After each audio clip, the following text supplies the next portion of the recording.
Los Estados Unidos mexicanos es un país ubicado en la parte meridional de América del Norte.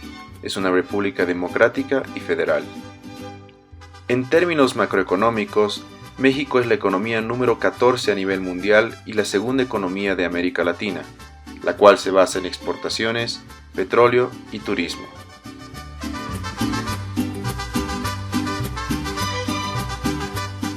Todos los países se desarrollan en función a una buena relación entre los tres pilares más importantes del país: el sector privado, el sector público y la sociedad civil. Depende de estos tres que un país tenga un buen desarrollo. Para que esto se logre, es imprescindible que exista una buena comunicación y mucha confianza entre ellos.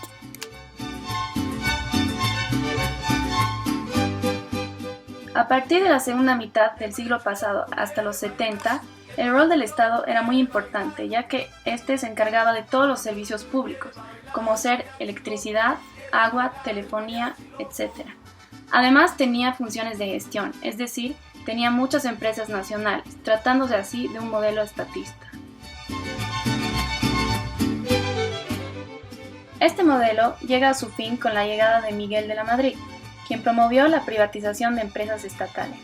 De esta manera, el Estado deja de ser el más importante y el sector privado pasa a ser el principal protagonista del desarrollo económico. La institucionalidad informal está constituida por valores, ética, conducta y los principios de todos los ciudadanos. Es entonces muy importante comprender que en la medida que un país tenga mayores niveles de institucionalidad, es posible lograr una buena interacción entre los tres actores.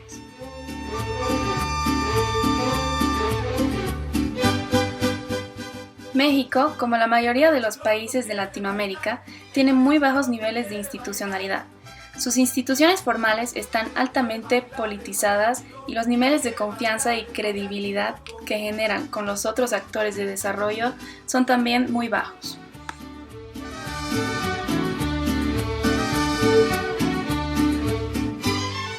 En resumen, la institucionalidad en México es muy débil, lo que explica que este país, pese a la inmensa cantidad de recursos naturales que tiene y a su relativo buen desempeño, sigue teniendo una deuda social significativa, altos niveles de pobreza, profundos problemas de redistribución de ingresos e inequidad social.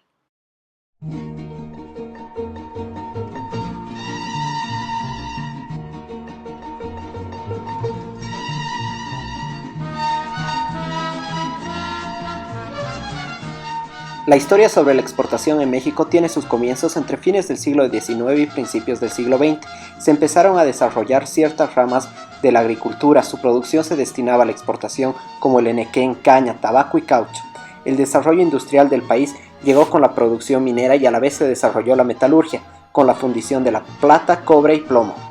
La industria de transformación estaba representada por las empresas textiles.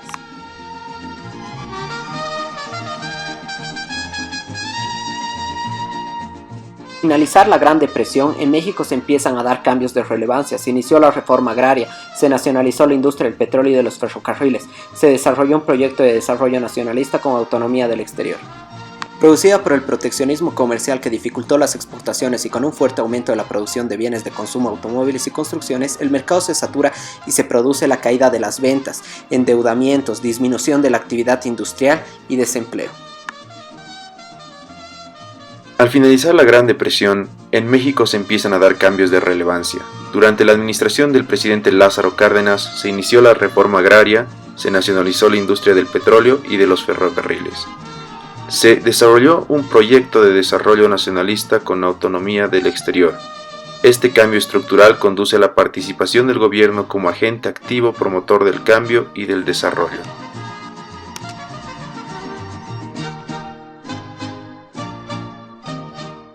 Se inició un modelo de industrialización sustitutiva o modelo de sustitución de importaciones. Con la finalidad de impulsar la industrialización en México se crearon algunos organismos como SOSA, Texcoco, el IMSS.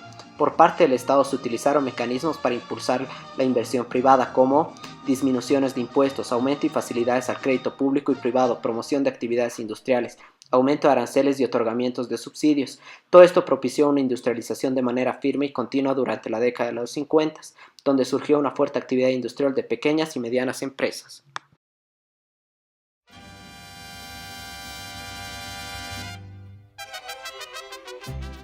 La crisis se dejó sentir debido a todas las irregularidades económicas como el fuerte gasto público, financiado por una excesiva oferta monetaria, endeudamiento externo y un fuerte déficit en la balanza de pagos, creando una situación adversa para la economía.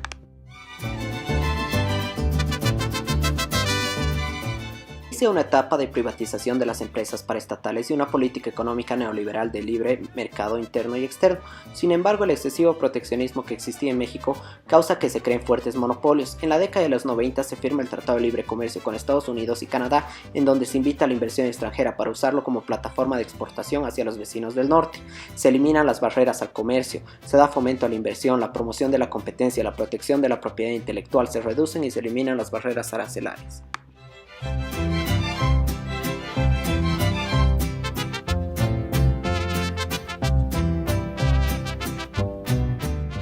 México es un país organizado en forma de una federación y se compone de 32 entidades federativas, 31 estados y un distrito federal. El territorio mexicano es muy accidentado, podemos encontrar en este grandes mesetas y cañones, llanuras extensas, altiplanicies y cadenas montañosas. En México existen más de 30 ríos y numerosos lagos, y lagunas que constituyen las aguas superficiales. Los climas que predominan en México son, de acuerdo al porcentaje de la superficie por tipo de clima, seco 28%, cálido 23%, muy seco 21% y templado 20%.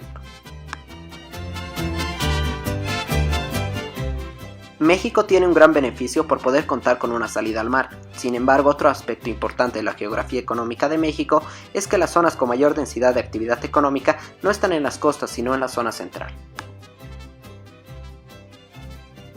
Los estados ubicados en las latitudes más altas son relativamente ricos, sin embargo, los estados localizados en las latitudes inferiores tienden a ser estados relativamente pobres. El caso del DF es especial por tratarse de la entidad en la que se localizan los poderes de la federación y porque históricamente se ha caracterizado por ejercer gran influencia en la vida económica del país.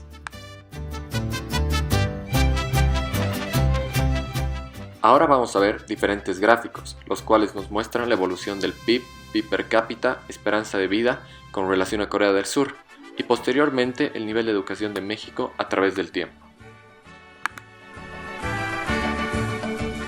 En el primer gráfico podemos observar cómo la evolución del PIB per cápita de México con relación a Corea del Sur pasa de ser 275% más grande en 1911 a un 75% más pequeño en el año 2010.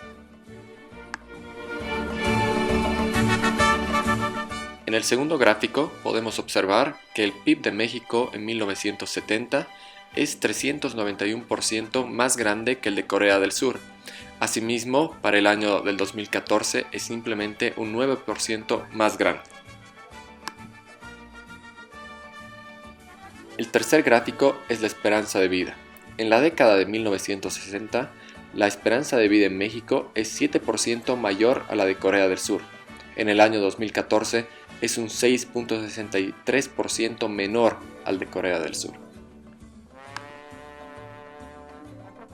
El último gráfico nos muestra la evolución del analfabetismo en México con relación al año base, el cual es 1950. Debemos entender que México pasó de tener un nivel de analfabetismo de 79.86% mayor en el año de 1900 a ser un 78.01% menor en el año 2000. Esto nos muestra una mejoría clara y un descenso del analfabetismo en México a través del siglo XX. La realidad actual de los mexicanos solo se ha traducido en un descontento político, ya que no existen apoyos reales para las pequeñas y medianas empresas y las tasas de desempleo son altas.